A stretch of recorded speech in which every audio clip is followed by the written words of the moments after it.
Hello! Welcome back to my channel. It's so nice to see ya. We're gonna be continuing the Unmaking of June Farrow review, summary, and then general discussion. Cause, we're kind of just doing a book club and we're going along for the journey. So if you haven't read the book, this is basically giving you a good indication of what it is. I go into detail with most of the summary, so spoilers abound. This is basically just a straight spoiler. I go into very specifics of each chapter and then kind of discuss the events, why they're happening, and any kind of imagery or metaphors that are involved in the chapters so that we can better understand the story. Okay, so let's just get into it.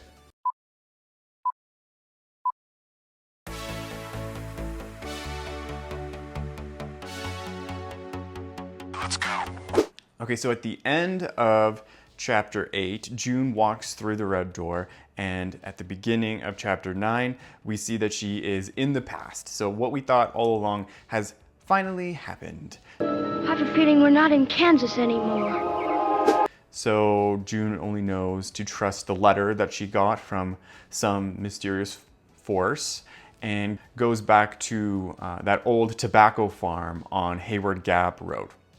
So she makes her way there. She finds the place, a set-up farm as you would expect, and hears hammering in the distance. Obviously, she's gonna go find where the hammering source is, and on her way to discover, she finds the horse pinned that she's been seeing in her visions from when she was in the current day, and goes up to it, and it's kind of anxious to see her, and that anxiousness calls the attention of whoever was hammering. So he comes out, it's like a striking, young, good-looking farmer, sweat-dampened clothes, his suspenders are off. Young, hot farmers. So this man recognizes June, and she basically just asks, hello, I don't know what I'm doing here. And he's just says her name, June, with a sense of familiarity that, nobody would say unless they are intimately connected to you.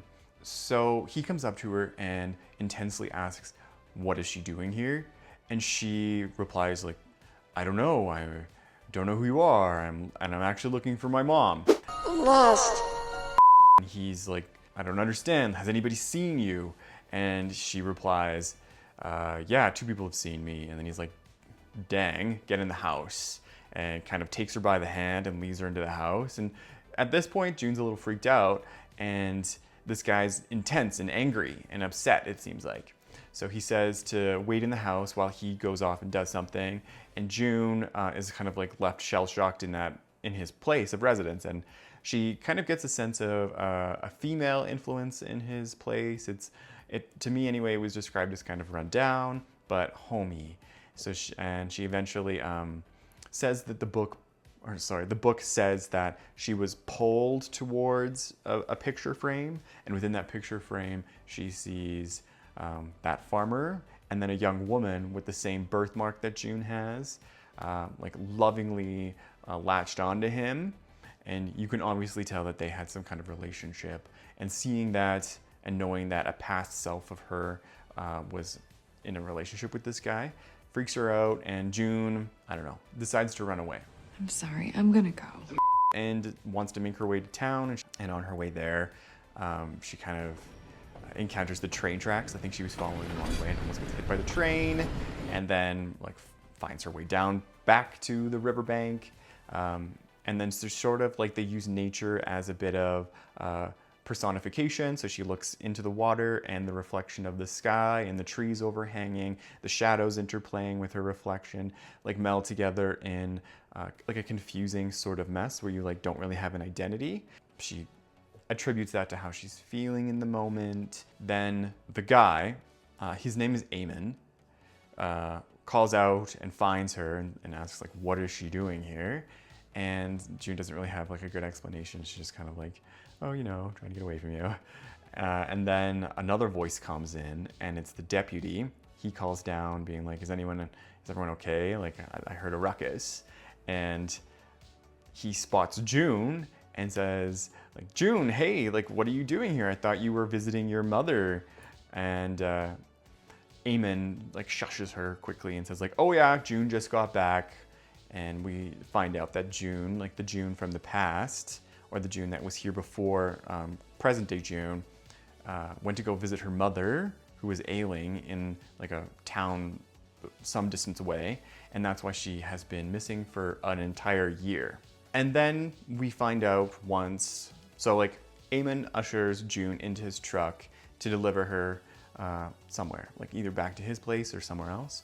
And in the conversation in the truck, we find out that Eamon and June have known each other for 5 years. So they met 5 years ago, and they actually were married within that time. Drama, drama, drama. And the June that was in the past, before the present day June, like they're kind of overlapping, left a year ago and kind of like left him high and dry. Awkward. So he's heartbroken and hurt about that and angry. And then the June that we know is kind of confused, a little apologetic, but also kind of like, I don't understand why I would do that. I don't know why I would get involved with you because I made a promise never to get involved with anybody. And I don't know why I would abandon you, especially knowing how it feels to be abandoned from her own mother. So she's kind of feeling disbelief and disappointed in herself. And in that time, they drive to June's family's farm, the Adeline River Flower Farm. And we see, once they pull up, June's sort of like past extended family. So we meet Esther, which is her great-grandmother, and she is less than pleased to see June. So like June's having a tough time. Like nobody's happy to see her here. Why does everyone hate me?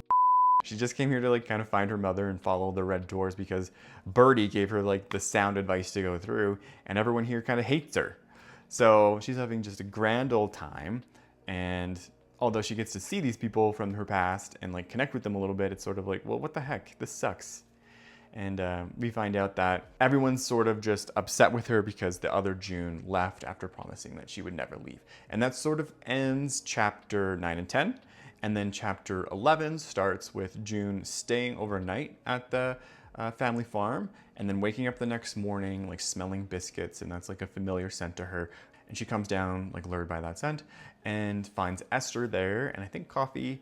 And then Esther's sort of like, sup? So we have some things to talk about. And June basically is like, yeah, I have some questions. Like, where's my mom? Because I came here for her. And then like, what is going on? Because this is so confusing. I have no information and everyone seems to be fairly familiar with me. So you should know what's going on. And Esther replies saying, oh, sorry, June. Your other self came to this time period also looking for your mother, but it's 1951. And Susanna has already committed suicide at this point. So, like, we're hooped. We came here for no reason, apparently. And then we get some information on the family curse, or like the family ability. So we learned that every pharaoh that's ever, I guess, existed in this line sees a red door and then eventually walks through it. You have no choice. And then walking through that door initiates your dual sense of time, regardless of where you are in the timeline. So this initiates a degenerative process called the fraying. And what that basically means is they described time like a rope, and as soon as you start to jump between two timelines, that rope begins to unwind. So you have a cohesive rope and with different strands within it, and as soon as you start to jump time, those strands start to pull apart. And with all of those different timelines going on with a single mind, you go mad. And the condition can go fast or slow depending on the person. And there's a couple of rules that come with it. So you can only go through the door 3 times. And there is a locket associated with it, the one that's like inherited for each pharaoh, that allows you, depending on the dials that you use to control it, allows you to specifically choose which time you want to travel to if you walk through this door. And we know that June has traveled twice through these doors. So once when she was a baby, when Susanna Farrow had her, and then crossed over in 1912 to drop her off into the present, and then again just now, and she's crossed over into 1951. We also learn a couple of things that it seems like June has a daughter in this chapter, because there's a young girl that runs up to Eamon when he comes back into the picture briefly to pick up June, and we just get an inkling that that's the case in this chapter. We also do see Margaret, which is June's grandmother that just recently died, that June has a good relationship with. And she's excited to see June when she comes down the stairs, but there's a reservation there too, just because this isn't the same June that this Margaret knows. Chapter 12, we learn two things. One, that the farm is too much work for Eamon. June used to help him with the harvest, and in addition to that, there seems to be some kind of blight happening. So the crops, the tobacco crops, have something wrong with them, and in an attempt to rectify it before it's too late, Eamon is smoking out the crops, which is sort of a rudimentary practice that's no longer done in like modern farming.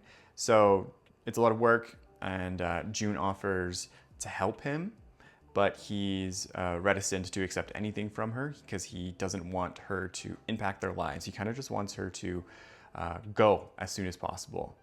So it's recommended that June leave because there is an overhanging problem that no one's talking about at this point, that maybe the original June was trying to escape from or set up circumstances in order to protect people.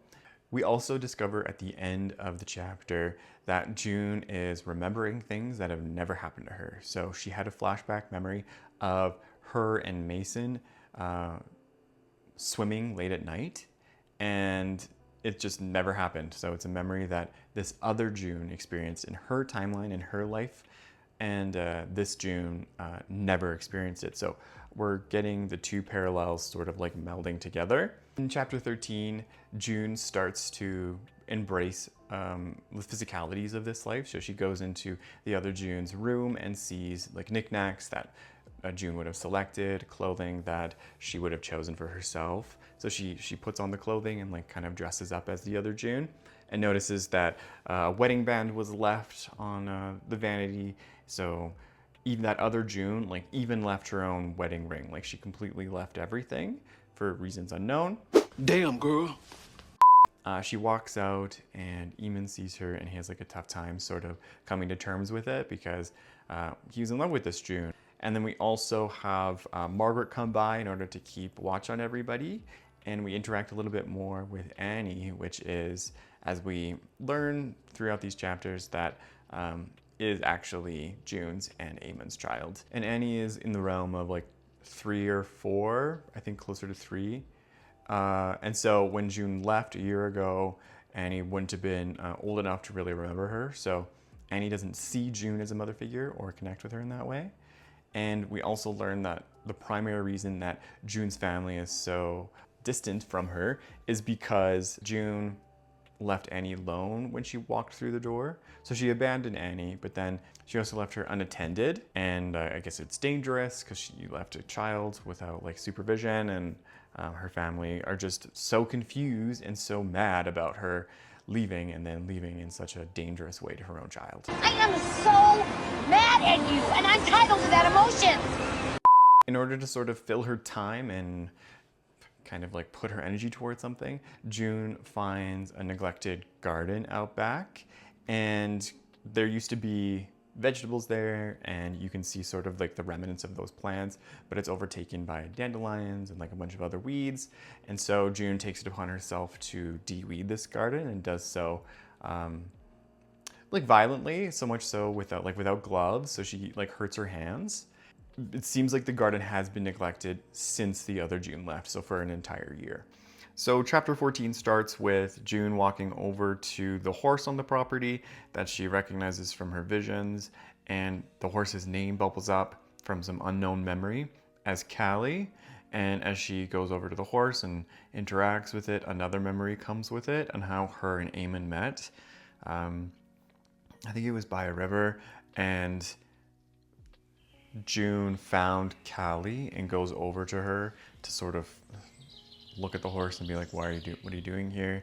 And Eamon comes down, a younger, 5 years younger, kind of more spry and good looking, youthful, and they have an immediate attraction and electricity.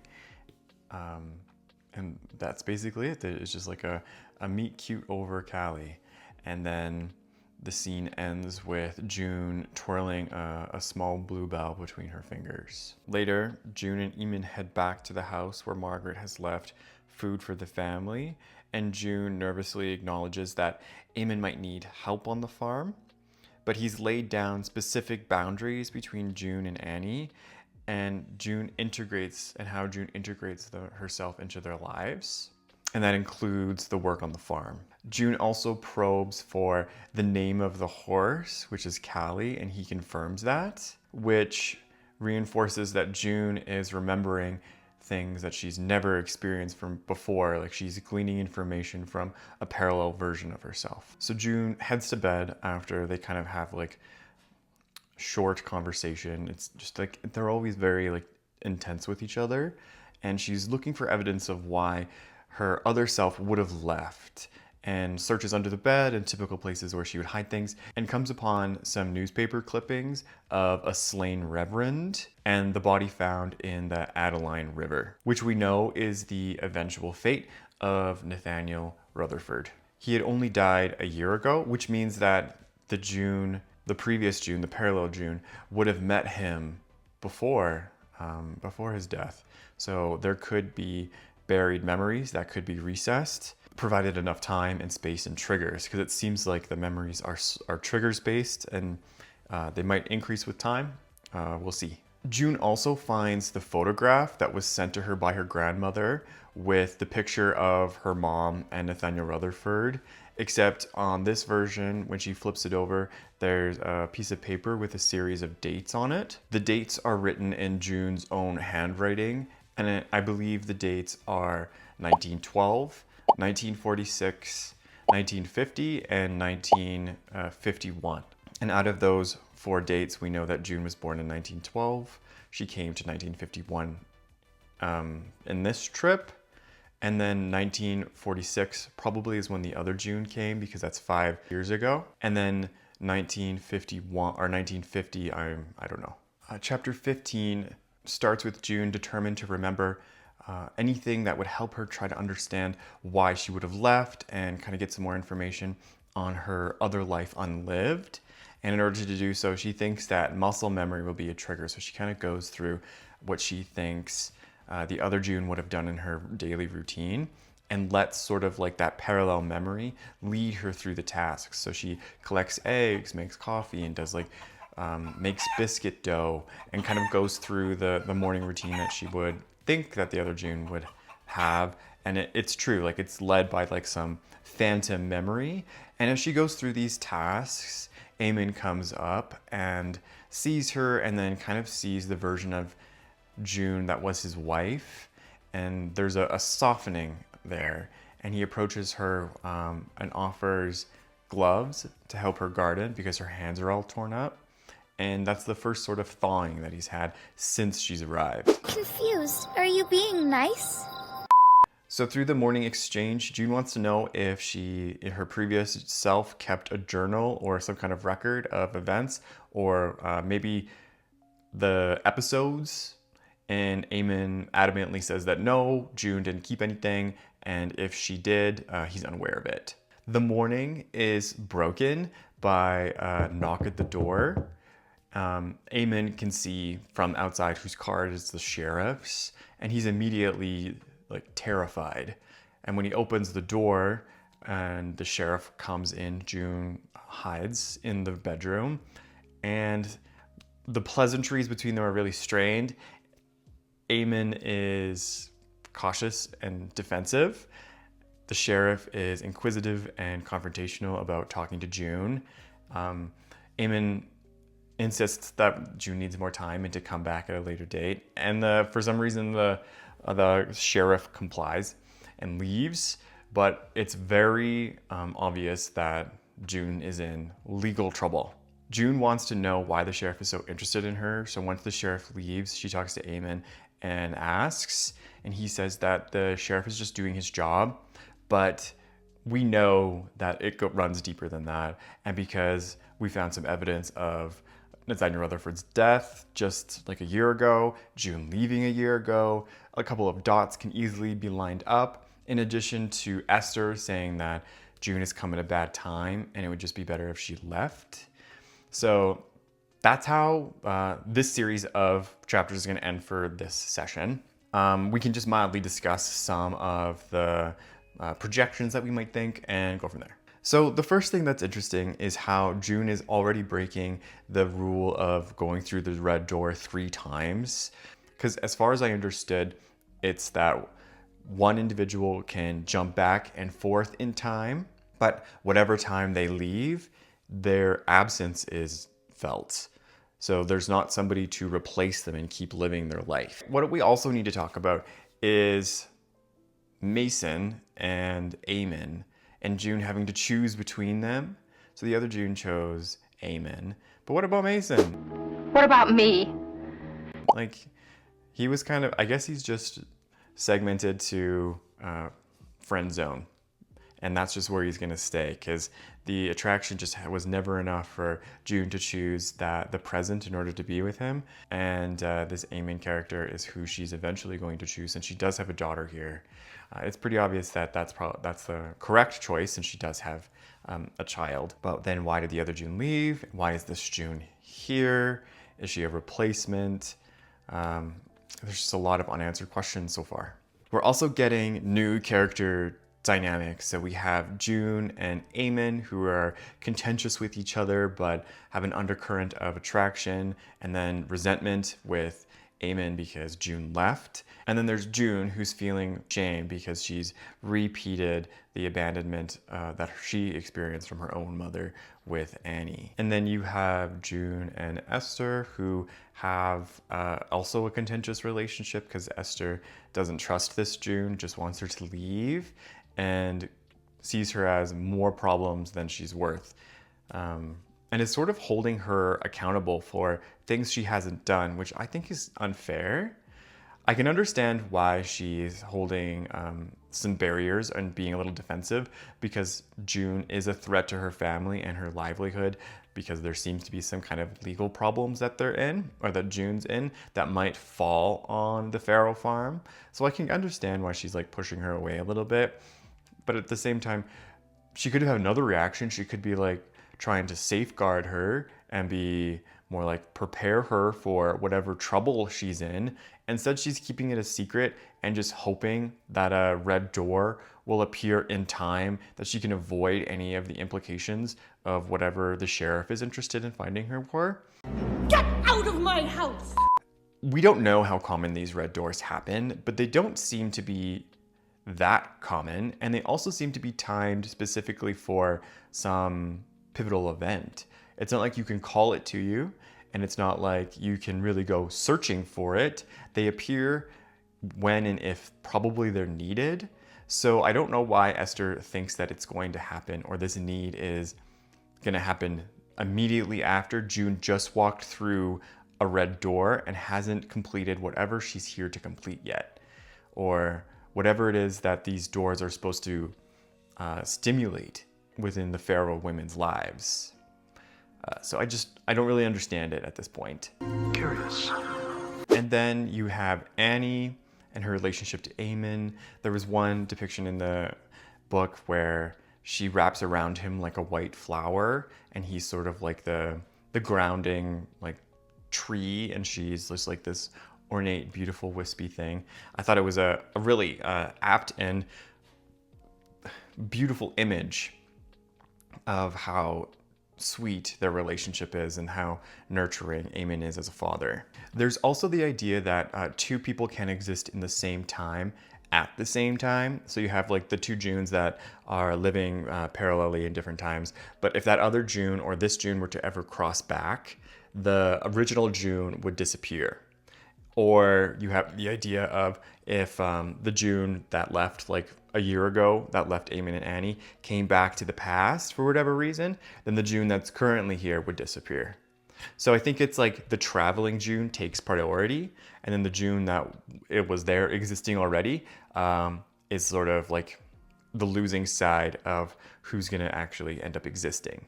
So we have the risk of which June is going to live, and then if they ever cross into the same time at the same time. So that could also be like the unmaking of June Farrow, because one of them might unmake the other. And then we have the major conflict, which is what happened to Nathaniel Rutherford and whether or not June actually had something to do with it, or whether or not she's just suspiciously blamed because she happened to leave at the same time that Nathaniel Rutherford, the investigation for his death was happening. Because it's suspicious, but the red door appeared, so maybe the other June figured out that when those red doors appear, they appear for a reason, so she had to walk through regardless of what she was leaving behind and the problems that she would have created. There doesn't seem to be an immense understanding of why the red doors happen. They just seem to happen, and the women eventually walk through, but why they walk through, what time is chosen, because they do get to choose which time, it's still ambiguous. Something else to sort of consider is that June's grandmother never informed her that she could control the time when she handed her the locket, and didn't give her any information on this whole time travel with the red door thing. Margaret, June's grandmother, left all of the information off the table because it was necessary for June to go in blind, and then also to not move within the locket the time frame in which she was going back in time. So Margaret knew a lot more, and since she died, we don't have access to whatever she was sort of harboring, but it looks like we can probably trust whatever path Margaret set June on and hope for the best, and at the same time, you know, try to unravel it piece by piece as June remembers the things from the parallel June and then gets more information from her existing family. Okay, so that's the whole wrap up. I know we're getting a little bit long-winded, and I hope you guys are enjoying the format of the content where it goes into like a more in-depth review of each chapter and like the main points that I found to be plot significant, and then going over all of the plot points and how they might work, and then making projections, because that's what I tend to do with books as I go through. Is I look at what's like the major things as I'm reading. What are the major motifs? What are the major metaphors? How does it make me feel? And then from there, kind of guess, using that information that the author has provided to project future events. Because for me, books are sort of not only like an emotional experience to like learn empathy and to connect with other people and to understand humanity through another person's mind. They're sort of like a mystery book. Like all books have a level of mystery and experience. And I just like to sort of guess in advance what's gonna happen. Because, I don't know, I think it's fun. And I hope you guys think that's fun too. And that this whole format's like working for you. I know that there's like not very many people watching, or any people watching at all. So I appreciate any and all interaction that this gets. And yeah, I mean, thank you for sticking around for this long explanation and for this video. I really appreciate any kind of feedback or comments, interactions that the wide void of the internet has to offer. I'll finish the book, I think, in the fourth part. So I might do just one more, so 4 parts to this. I'm halfway through the book right now. So if we continue on, I'll just read the whole rest of it and then kind of like a go through it, and we'll finally get the conclusion. Unless there seems to be a significant plot point where there's like a huge mystery that we might, like a twist that we might want to discuss, I'll stop it there at what seems to be an upcoming twist, make another video, and then we'll guess what the twist could be and then move forward from there. Okay, thanks again everybody for watching. I appreciate any and all interaction, for your time. Like and subscribe if you want to, and I just appreciate you all. So I hope you have a great day, and I'll catch you guys on the next one. Okay, thanks, bye.